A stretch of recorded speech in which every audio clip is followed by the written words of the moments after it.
के पहले digital mobile news channel metro TV में आपका स्वागत है। मैं हूं अनामिका। बुलेटिन की शुरुआत करते हैं आज की हेडलाइन से।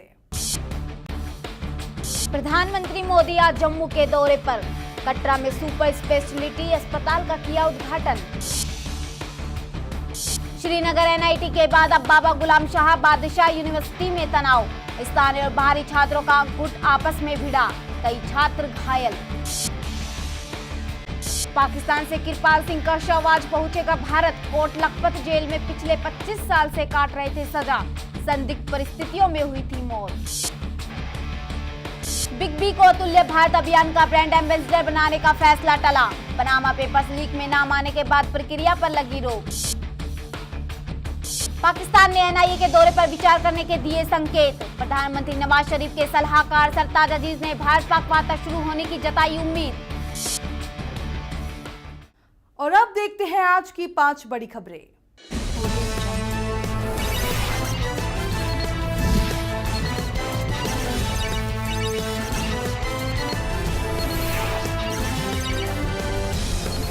प्रधानमंत्री नरेंद्र मोदी आज जम्मू कश्मीर के कटरा पहुंचे हैं। उन्होंने सुपर स्पेशलिटी अस्पताल का उद्घाटन किया।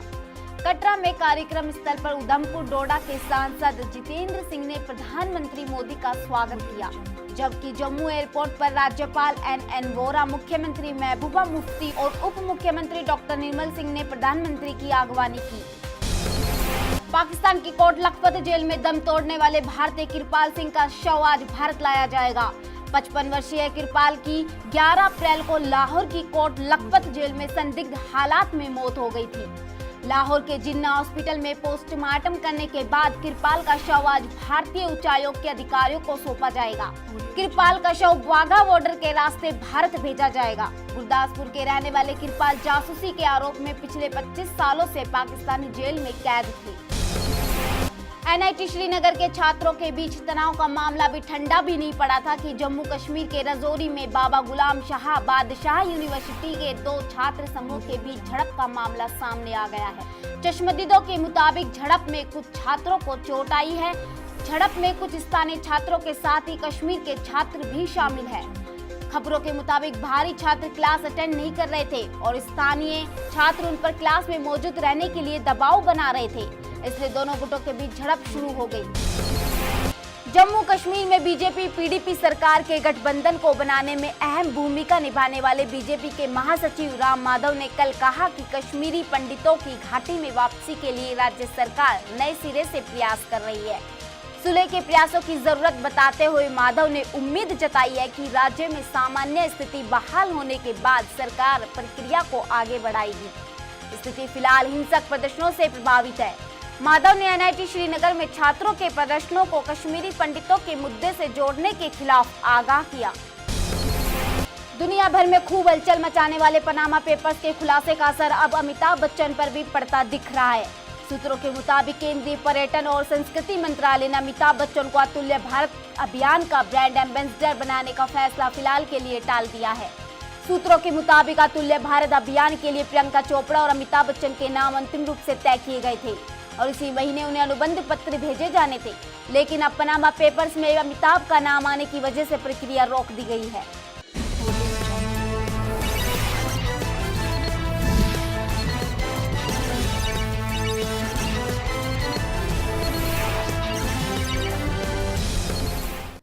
अब फटाफट नजर डालते हैं कुछ और बड़ी खबरों पर।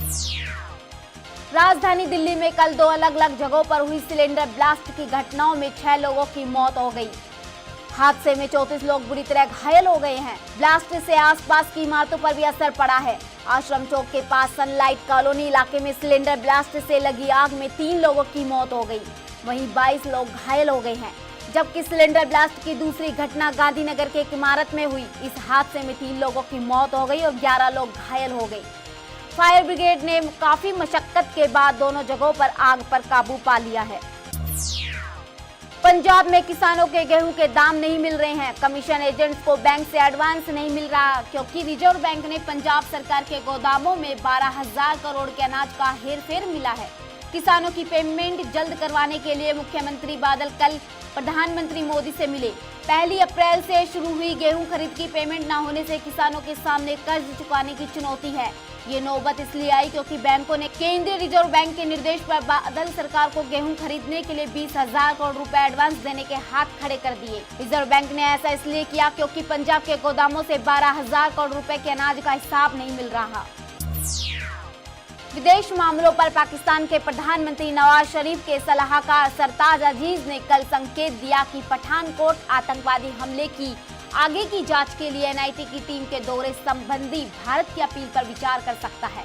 एक दिन पहले ही भारत में पाकिस्तानी उच्चायुक्त अब्दुल बासित ने इससे इनकार किया था। अजीज ने कहा कि बासित की टिप्पणी की द्विपक्षीय शांति प्रक्रिया निलंबित है का यह मतलब नहीं कि रद्द हो गई या हार मान ली गई है। उन्होंने उम्मीद जताई है कि भारत पाक वार्ता जल्द बहाल होगी। इशरत जहां मुठभेड़ मामले में ताजा खुलासे के बाद घिरे पी चिदम्बरम। इशरत को आतंकी बताने वाले गृह मंत्रालय के हलफनामे पर चिदम्बरम के ही थे दस्तखत। इशरत जहां मुठभेड़ मामले में आरटीआई के जवाब में आया चिदम्बरम का नाम सामने। मामले को लेकर बीजेपी ने साधा कांग्रेस पर निशाना। रक्षा मंत्री मनोहर पर्रिकर ने बीजिंग में चीन के रक्षा मंत्री से की मुलाकात। दोनों देश सैन्य मुख्यालयों के बीच हॉटलाइन स्थापित करने पर आगे बढ़े। जल्द हॉटलाइन स्थापित होने की उम्मीद। विदेश मंत्री सुषमा स्वराज ने पुरजोर तरीके से मॉस्को में चीन के सामने उठाया आतंकी मसूद अजहर का मामला। संयुक्त राष्ट्र में अजहर पर पाबंदी का विरोध करने पर दर्ज कराई आपत्ति। अमेरिका यात्रा पर गए भारतीय वित्त मंत्री अरुण जेटली ने कहा कि भारत में नहीं है किसी तरह की इंटॉलरेंस या असहिष्णुता। वाशिंगटन में एक साक्षात्कार में वित्त मंत्री अरुण जेटली ने कहा कि सरकार के आर्थिक एजेंडे के असरदार होने की वजह से लगातार आ रहे हैं विदेशी निवेश। वित्त मंत्री अरुण जेटली ने मौजूदा वित्त वर्ष में विकास दर 7.5% के पार जाने की जताई उम्मीद। मुंबई के विशेष पीएमएलए यानी मनी लॉन्ड्रिंग निरोधक एक्ट कोर्ट ने उद्योगपति विजय माल्या के खिलाफ जारी किया गैर जमानती वारंट। जम्मू कश्मीर के हंदवाड़ा में प्रदर्शनकारियों और सुरक्षा बलों के बीच झड़प के बाद फिर से लगा कर्फ्यू।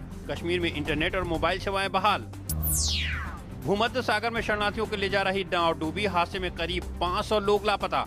हादसे के शिकार ज्यादा शरणार्थी मुख्य रूप से पूर्वी अफ्रीका के। इक्वाडोर में रविवार को आए 7.8 तीव्रता वाले भीषण भूकंप से मरने वालों की संख्या बढ़कर 413 हुई। राहत और बचाव का काम अभी भी जारी। दक्षिण अमेरिकी देश चिली में तेज बारिश के कारण हुए भूस्खलन के चलते 2 लोगों की मौत, 10 अन्य लापता। टेक्सास के ज्यादातर इलाकों में भारी बारिश के बाद बाढ़ की चेतावनी जारी। सड़क और हवाई यातायात प्रभावित। कई इलाकों में छाया बिजली का संकट।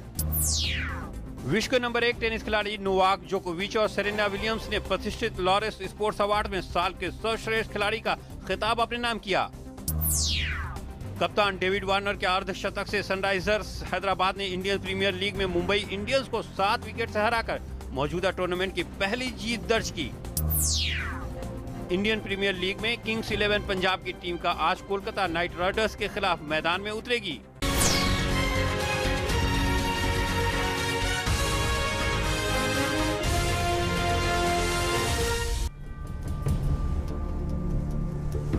जैश ए मोहम्मद के प्रमुख और पठानकोट आतंकी हमले के मास्टरमाइंड मसूद अजहर को संयुक्त राष्ट्र द्वारा आतंकी घोषित करवाने के भारत के प्रयास में चीन लगातार अड़ंगा लगाता रहा है।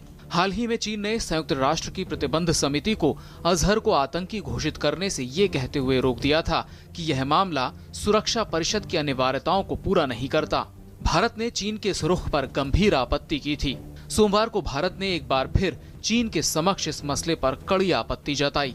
रूस, भारत, चीन यानी RIC के विदेश मंत्रियों की त्रिपक्षीय बैठक में हिस्सा लेने मॉस्को पहुंची विदेश मंत्री सुषमा स्वराज ने चीन के विदेश मंत्री वांग यी से मुलाकात के दौरान इस मसले को पुरजोर तरीके से उठाया। विदेश मंत्रालय के प्रवक्ता विकास स्वरूप ने ट्वीट किया, विदेश मंत्री ने संयुक्त राष्ट्र सुरक्षा परिषद की 1267वीं समिति द्वारा मसूद अजहर को प्रतिबंधित करने के प्रस्ताव का मुद्दा उठाया और इस बात पर जोर दिया कि भारत एवं चीन दोनों ही देश आतंकवाद से पीड़ित हैं, इसलिए दोनों देशों को आपस में सहयोग करना चाहिए।